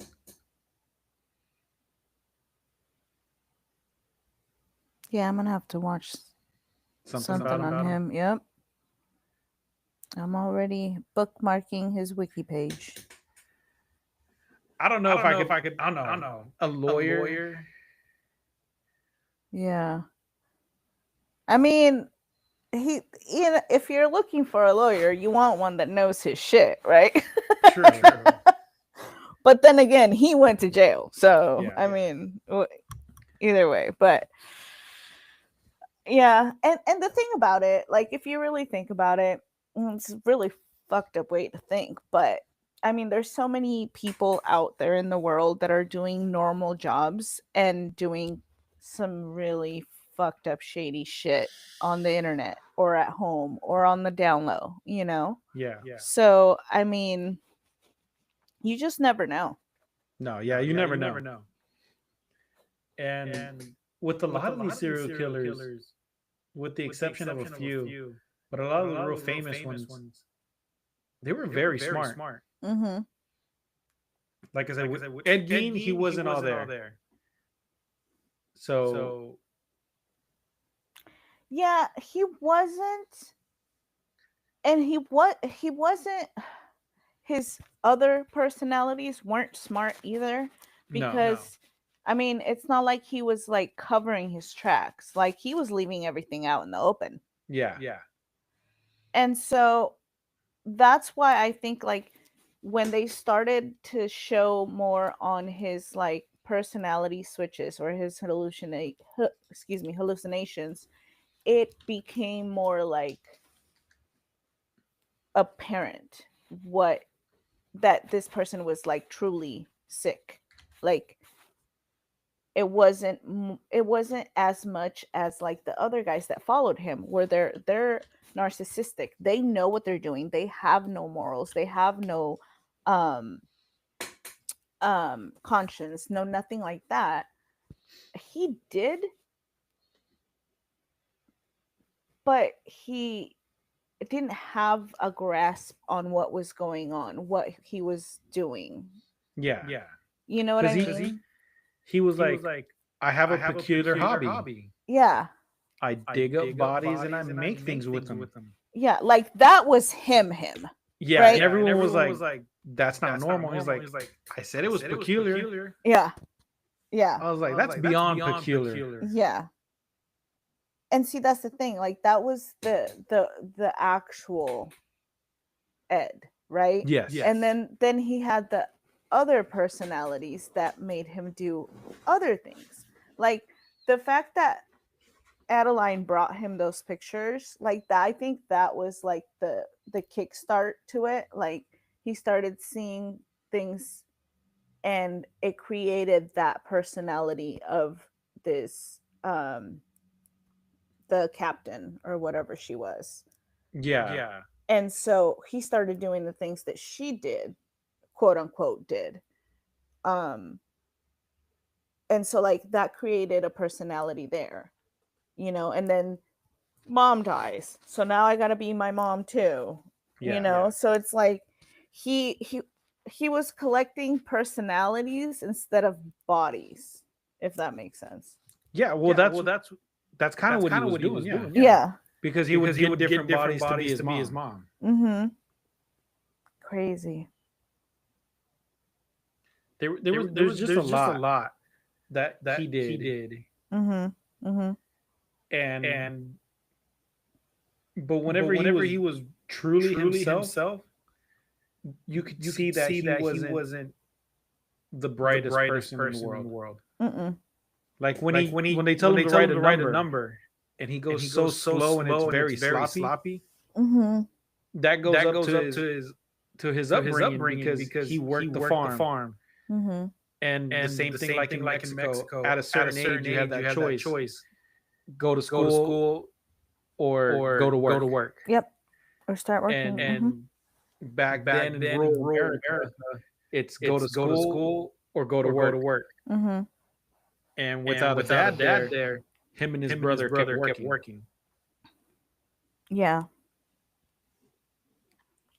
And I don't remember, like, the dad just kind of just didn't appear again, right? Or did he die? I think he just left. Yeah, okay. I guess the I don't dad wasn't remember them as saying that important in the like he story. died or anything. Yeah. He wasn't that big on the story. Yeah. It was like, oh, he just left us. Yeah. Not he died or anything. He just left us. Yeah. I was like, okay. Well, I know he was a drunk. Yes. And mom had the reins going on there. Yeah. That was insane.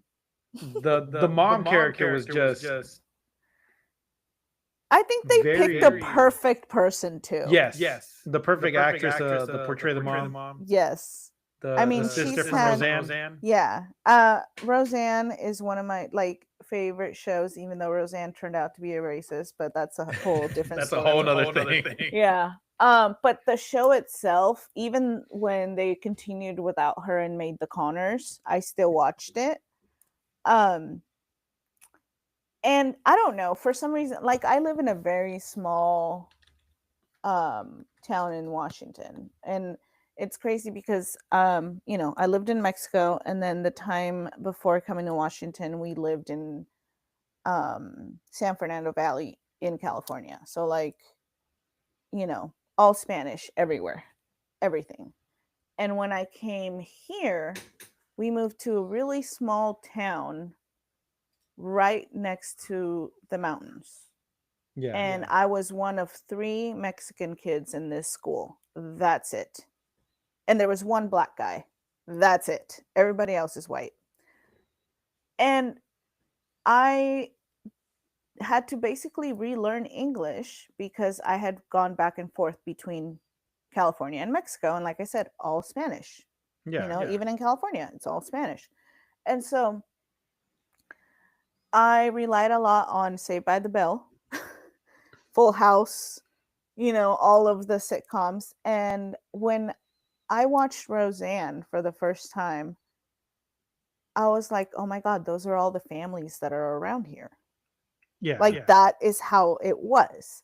And so that became one of my favorite shows because one, it made me learn about a lot of the people that I frequented. I had a group of friends that were, around, the families were very similar. And so that became one of my biggest, I want to be like Roseanne type deal, growing up. And switching Jackie into the person that she became, and then later on she did what's that one show with the smart kid? Sheldon. Yes. Yeah. Then she plays his mom on Big Bang Theory, so that was cool. And then you get to see the real crazy part of what she can become as an actress. I don't remember her name. Oh God, what is it? She's always going to be Jackie. I'll just let you look it up. You're faster than me. As soon as you say it. Laurie Metcalf. Yes, Metcalf. Yeah, seeing her in that, because she playing a mom and an aunt. She was also always kind of bossy and kind of, she had that character and kind of especially in the Big Bang Theory where she was a super Christian, and then seeing her there and even more so, and then kind of crazy and the yelling and I think it was a perfect, even in the end when she says that you did something. When she says that at the very, very end, when she's like, oh, something about only a mother could love you or something like that at the very end. Yeah. I don't know. It just all tied in. I think that was the perfect person for the mom role. To go from controlling, borderline abusive to the loving mother at the very end. Mm-hmm. Shows her range as an actress. Mm-hmm. Mm-hmm. And she does have incredible range as an actress, because she's been in a lot of stuff. And she plays Even her lately very well. Yeah, lately she's been in a lot more stuff now. Yes, is what I've seen. Yeah, she's breaking out of that typecast as Jackie. Yeah.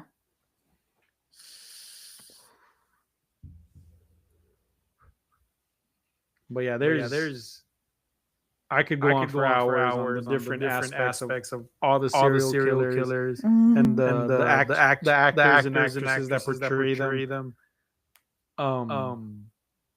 There's just so much.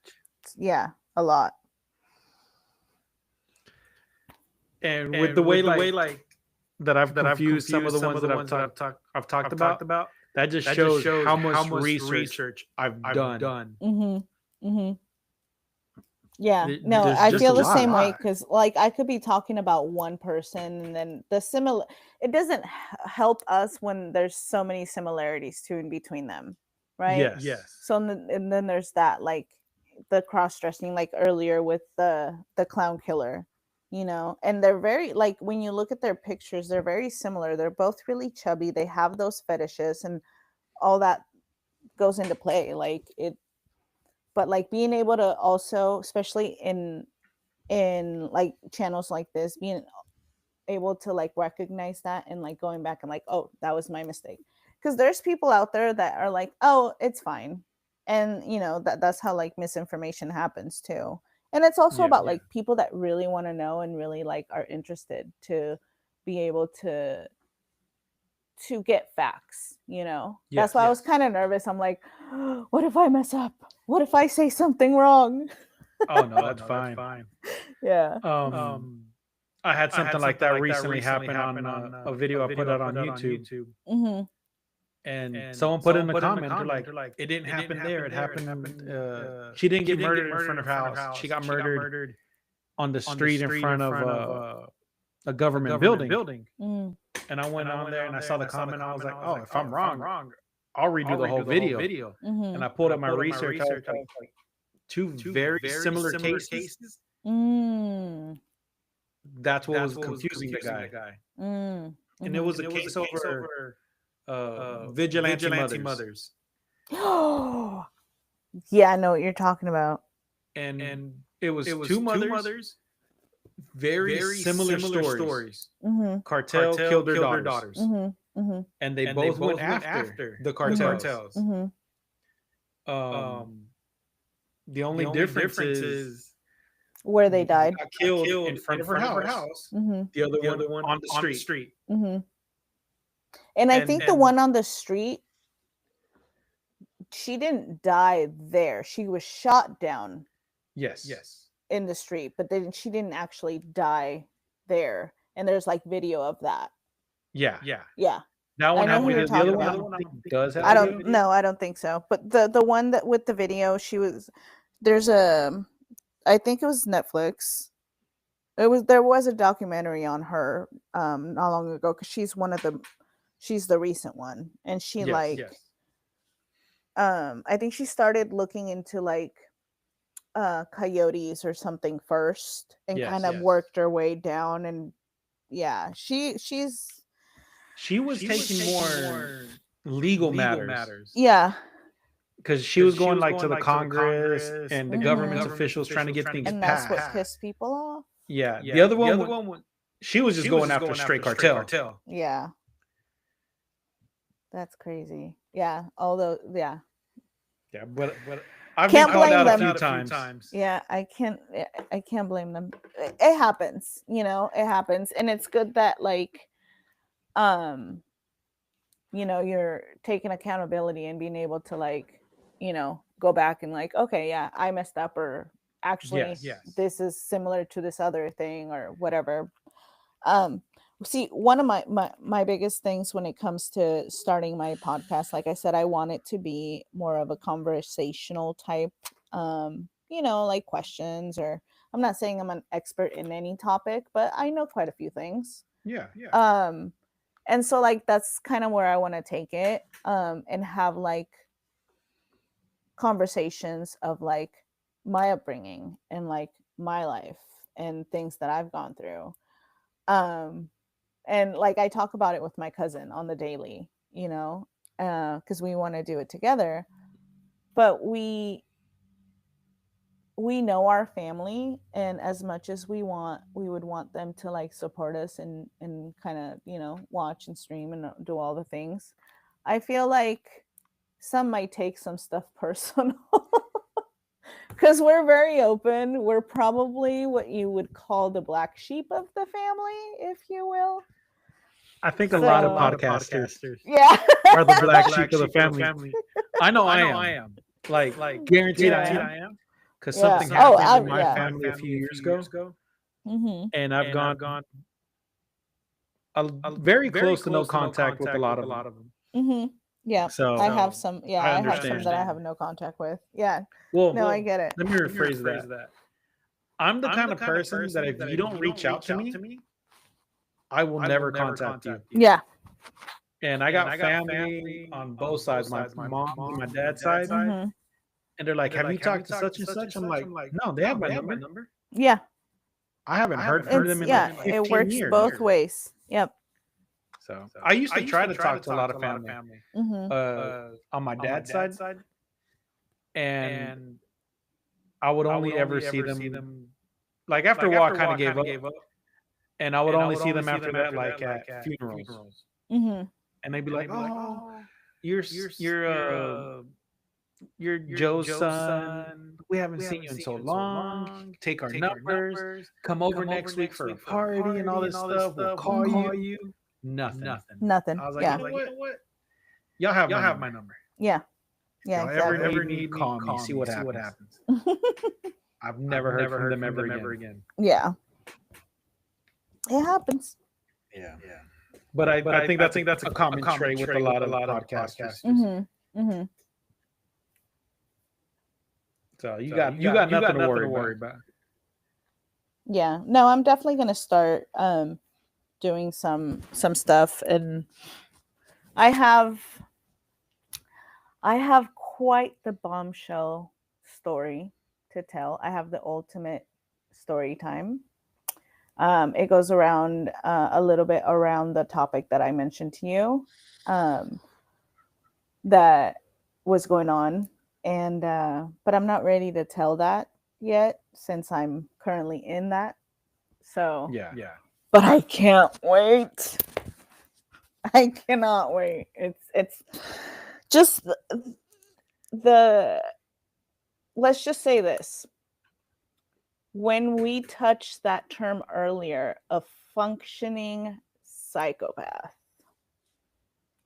that's around, nothing where it involves any sort of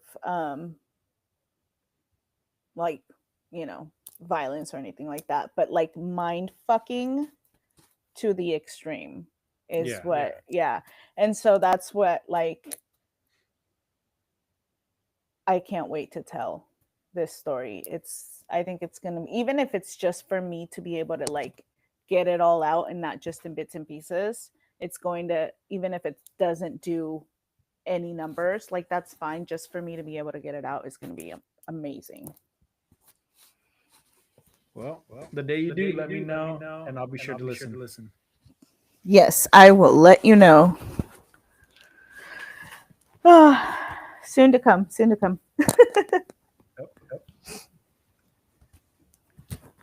I was gonna say something. What was it? Oh yeah. The accountability part. Mm-hmm. There's only one time that I argued it. Oh. And this was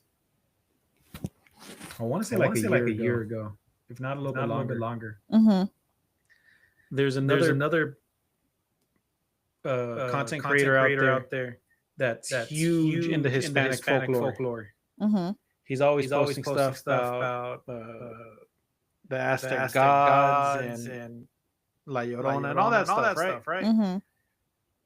And one day he posted a video about lechuzas and narwhals, Mm-hmm. which are very similar. And I made one comment, and I was like, they're not the same thing. Because he said they were the exact same thing. I was like, they're not. Mm-hmm. And he argued with me about it. I was like, narwhals are just shaman that can change or take on the characteristics of animals. Mm-hmm. And lechuzas are either what's the term? The familiar or the witch itself. Not a shaman. Mm-hmm. Yeah. But he doubled down. He was like, no, they're the same thing. I was like, you know what? Never mind. Mm-hmm. And to this day, like it still bothers me. I'm like, dude, just take accountability for it. They're not the same thing. They're very similar. Just say that. Yeah. No, he refuses.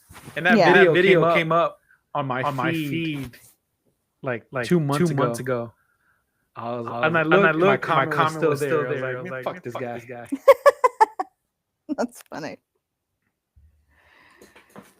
Yeah, that's the other thing that I kind of worried about is like, well, when it comes to like the stuff that I want to talk about, it's like personal stuff and like, everyday life stuff.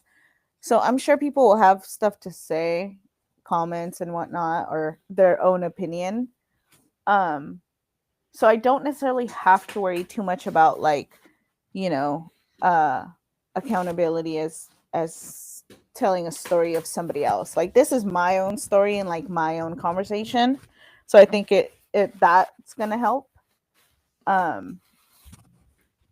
yeah, like that's one of the things that I was like, what are other podcasters gonna have to say about what I'm doing? You know what I mean? Yeah. That's always like crosses your mind.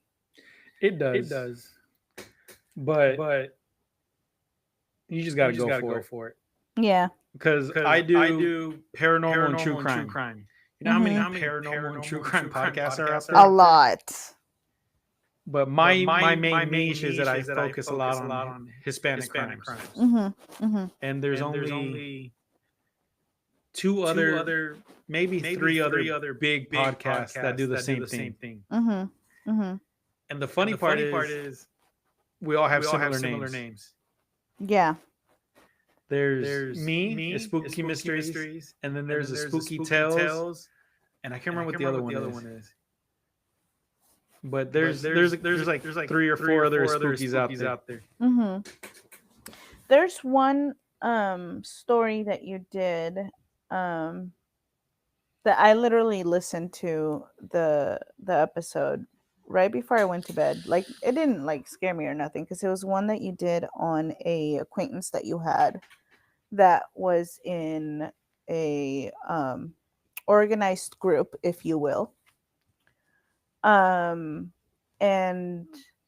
just the way that it led to her death while she was pregnant. Yes. And the amount of those friends that I got rid of that were kind of involved in things like that. And like it's the similarities of like, keeping tabs on somebody and being scared and all the things. Like it's crazy. Specifically that group was also very big here in Seattle for a good amount of time. Yeah. I even mentioned that in the episode that they moved up north. Yep. Mm-hmm. And that is exactly what I said. Yep, they came here. and that's how they operate. Yeah, it's insane. But yeah, I know exactly who you're talking about. Mm-hmm. Yeah. I went to high school with her? Middle school. I don't know. I went to school with her. I knew her. Mm. Funny enough, you can't find the episode. Like you can find it, but you can't stream it, which is weird. Really? I wonder why. Like you'd have to buy the series just to watch it. Mm. I was like, I just need one episode. Yeah. And I couldn't find it on YouTube. Like I could find other seasons, other episodes, Mm-hmm. but that one specific one, I couldn't get a hold of. They do that on purpose. Yeah. Especially like when something becomes viral, like if there's a story about it, like becoming viral, like on TikTok or anywhere else. And then you go to try to find the one thing about that one particular situation. Then it's like, oh, you got to sign up for the, and it's like, okay. like, oh, I guess I need to buy a whole new thing just to watch one thing. Mm-hmm. Well, I think we're done here today. I think so. We really didn't cover the two. I know, but we should have called it the Ed Gain story. Well, I changed the name. Yeah, I saw that. Yeah. To just analysis. Yeah. Because we talked about a lot of stuff. Yeah. But like I said, this is how I run the guest host episodes. It's never focused on directly. There was one episode that I did where I tried my hardest to like refocus in. Mm-hmm. Didn't work. Yeah. I was like, I like just having a conversation better. Yeah. Yeah, that's true. And it gives me insight of like, okay, I can definitely do the whole conversation thing. I can keep it going and yeah. There's maybe get off topic a bit, but what is it? There's a podcast that does it very good that stays on topic very well. Murder with My Husband. Oh. Okay. And their whole premise is that the wife loves the true crime. The husband, his name is Garrett, knows nothing about true crime. So she's telling him the entire story, the police reports, everything. And he's never heard of it before. And some of the stories that he's never heard are very famous stories. Really? Yeah, he's never cared about that stuff. He's lived his life, and now he's hearing the stories, and you hear his reaction as they're telling the stories. It's funny. I just looked them up, and their very last episode on Monday was Ed Gain's House of Horrors. Yeah, they're very good at staying with everything that's happening now that's going viral. Okay, cool. So like as different movies and different shows come out, you'll notice that like their very next episode is that case. Yeah. Okay. Cool. But they've also solved like one crime. So they've been doing it for a long time. And I think the wife's mom is a reporter or something high up enough to where she can get certain types of intel. Mm-hmm. So which is pretty cool though. That is cool. Nice. Good to know. Oh, got another podcast to listen to. before we disconnect the call here. Mm-hmm. And just talking about like cases that have been solved. Something came out from the FBI. I can't remember how long ago it was, but they were asking the public, especially true crime enthusiasts, to stop looking into crimes. Because they were solving more crimes than the FBI. Mm-hmm. Mm-hmm. I was like, that's embarrassing. There is actually I'm going to send it to you, but there is a podcast. It's two friends that started doing mysteries of the Pacific Northwest. I don't know if you've seen them yet, but they're fairly small, but they started doing their podcast. And so one of them was trying to get ideas and decided to post in a Facebook group for missing people here in the area. and they that's how they get a lot of their stories. Like they tell a story of like certain people that have gone missing. They actually covered one from here, the town that I live in, and I do believe that they have gotten closer on certain missing people. And so like I completely get what you're saying. It's like with the FBI, like I mean, to be honest, like when you think about missing people, like you see the community kind of do more of the work. Yes. Really. Yes. And so, I mean, it makes sense, but at the same time, it's like you should be asking for help instead of telling people not to help. Yes. You know, obviously we're doing something right. And I said that in one of my recent episodes too. Yeah. Oh, yeah. Like, no matter what they tell you, keep pushing. Yeah, you got to keep doing it. It's not that they're trying to tell you to stop. Is that they're trying to tell you like they're trying. Yeah. But the way they do it, it just sounds like they don't care. Yeah. Yeah. Exactly. Yeah. Well, I guess this is it for now. Cool. If you ever want to do this again, let me know. We can do this again later. Yeah, no, for sure. Definitely.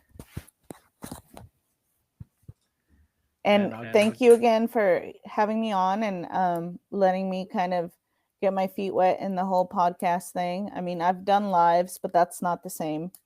And yeah, this has been fun, and hopefully we can do it again. And maybe someday I'll have you come on my podcast. Yeah. Once everything gets organized on your end, I'll gladly do it. Awesome. Thank you so much again. Oh, yeah. No problem. And I'll talk to you later. Sounds good. Bye-bye. Bye.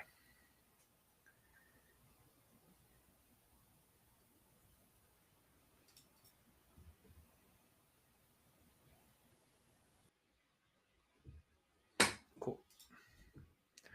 That is it, guys. I will see y'all later. Yeah, I got a bunch of stuff to do. Ran a little long, 2 hours, but fine. I'll cut this up, send out episodes, all this stuff like I normally do. And like always, stay spooky. And like I just said, for missing people, keep pushing. If they tell you to stop, they're not telling you to stop completely. They're just telling you not to. They're seeing you more as a hindrance instead of a help, which is kind of fucked up because you're there to help, but they're trying to get their facts in order, which takes a lot more time than what the people can do. So always keep pushing, never stop, and especially when it comes to missing people. And that's it, guys. I'll see y'all later. And again, stay spooky.